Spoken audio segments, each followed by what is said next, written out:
Bonjour à tous mes frères et sœurs, soyez abondamment bénis. Nous avons besoin dans cette fin des temps de lire la Bible et d'avoir notre relation avec le Saint-Esprit plus que jamais.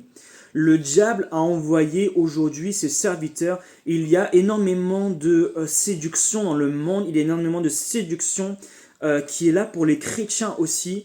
Et c'est quelque chose, une réalité à laquelle je ne voulais pas croire par le passé. Certaines personnes m'en avaient parlé, mais je ne voulais pas y croire. Je disais oui, il y a forcément du faux, il y a forcément des faux prophètes, des ci, des là. Mais je n'avais pas réalisé à quel point la séduction était forte concernant les chrétiens dans le monde. Il y a beaucoup d'églises, il y a beaucoup de chrétiens qui ne lisent pas la parole de Dieu, qui ne lisent pas la Bible, qui n'ont pas leur communion avec le Saint-Esprit, et je ne les juge pas. Moi-même, j'ai eu beaucoup de choses à revoir ces derniers temps et qui vraiment ont transformé ma vision des choses et j'ai demandé pardon au Seigneur pour beaucoup de choses. Et ils ne lisent pas la Bible, ils n'ont pas la communion qu'ils devraient avoir avec le Saint-Esprit qui les enseigne, le Saint-Esprit qui les conduit. Et ce qui fait que dès qu'une personne se lève pour dire « moi je parle de la part du Seigneur », tout ce que je dis vraiment est révélation du Seigneur, tout ce qui sort de ma bouche, ça vient de Dieu, et on y croit forcément, on n'a aucun discernement aujourd'hui.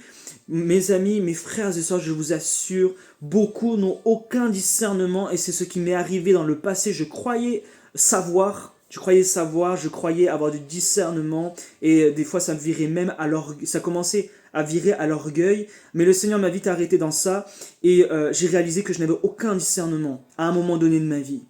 Et ayons du discernement, nous devons lire la Bible, la parole de Dieu, à la révélation du Saint-Esprit. Le Saint-Esprit doit être notre premier enseignant. Notre premier enseignant avant les hommes, ça doit être le Saint-Esprit. Si un homme, une femme de Dieu, j'entends, dit quelque chose comme venant de Dieu, mais que j'ai ma relation avec le Saint-Esprit, que je lis ma Bible, je médite ma Bible tous les jours, que j'ai du discernement, que le Saint-Esprit me dit non, non, non, non, ce qui est dit là, ce ne vient pas de moi, alors je ne l'accepte pas. Quelqu'un pourrait être le plus grand bishop au monde, le plus reconnu, il peut avoir la limousine, il peut avoir tout ce qu'il veut. Si cela ne vient pas du Saint-Esprit, je vais dire non, cela ne vient pas du Saint-Esprit, je ne l'accepte pas. Et aujourd'hui, il y a une séduction énorme dans ce monde concernant les chrétiens. Le Seigneur revient bientôt, le Seigneur lève une génération radicale, radicale concernant le péché, radicale concernant plusieurs choses, radicales en feu. Le Seigneur, lorsqu'il va revenir, je crois en cette génération de chrétiens, de chrétiennes, qui marchera dans la vérité, radicale dans la parole, dans la saine doctrine aussi, qui ne fera pas de compromis, qui ne marchera pas juste pour faire plaisir aux autres, pour être accepté des autres, pour être dans la complaisance, mais qui marchera en feu pour le Seigneur, peu importe les persécutions, peu importe la souffrance, mais qui marchera, qui sera debout lorsque le Seigneur reviendra. Je crois en cette génération. Faisons partie de cette génération, fais partie, mon frère, ma soeur, de cette génération radicale, qui est radicale à tous les niveaux, 100% pour Jésus, et radicale dans la saine doctrine, et radicale dans l'interprétation des Écritures, l'interprétation correcte des Écritures, telle que le Seigneur a voulu nous écrire, a voulu qu'on ait ses écrits, a voulu nous parler, arrêtons d'interpréter la Bible dans tous les sens, arrêtons de fonder des fausses doctrines sur la Bible, arrêtons de prendre des passages de la Bible à moitié pour prendre ce qui nous plaît, la moitié des chapitres pour fonder des doctrines, alors qu'en lisant l'autre moitié, on comprend que la doctrine, elle s'effondre.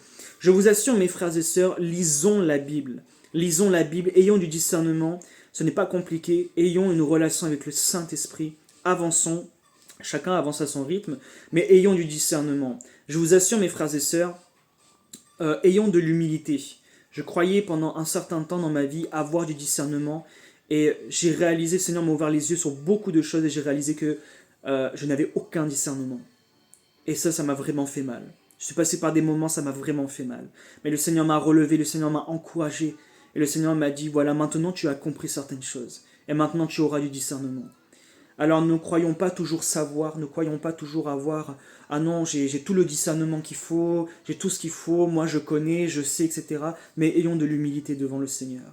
Soyez abondamment bénis, mes frères et sœurs, et que le Seigneur vraiment vous mette en feu pour lui, davantage, toujours plus, plus, plus, pour le Seigneur, non pas par devoir, non pas par obligation, mais par amour pour le Seigneur. Le Seigneur veut que tout ce que nous fassions soit fait par amour et non pas par obligation. Et que personne ne vous oblige à faire les choses pour Dieu. Si vous faites des choses pour Dieu, entre guillemets, bien souvent on croit faire les choses pour Dieu, mais on les fait pour les hommes au final. bien que nos intentions à nous soient bonnes. Vous savez, il y a des choses, ça sera du vent. Lorsqu'on sera devant le Seigneur, tout passera par le feu, et tout ce qui n'a pas été fait par amour pour Dieu, ça sera dans le vent. On sera sauvé, bien sûr, mais ça sera brûlé tout simplement. Faisons tout par amour, faisons tout de tout notre cœur, non pas par obligation, mais par amour pour Jésus. Soyez abondamment bénis.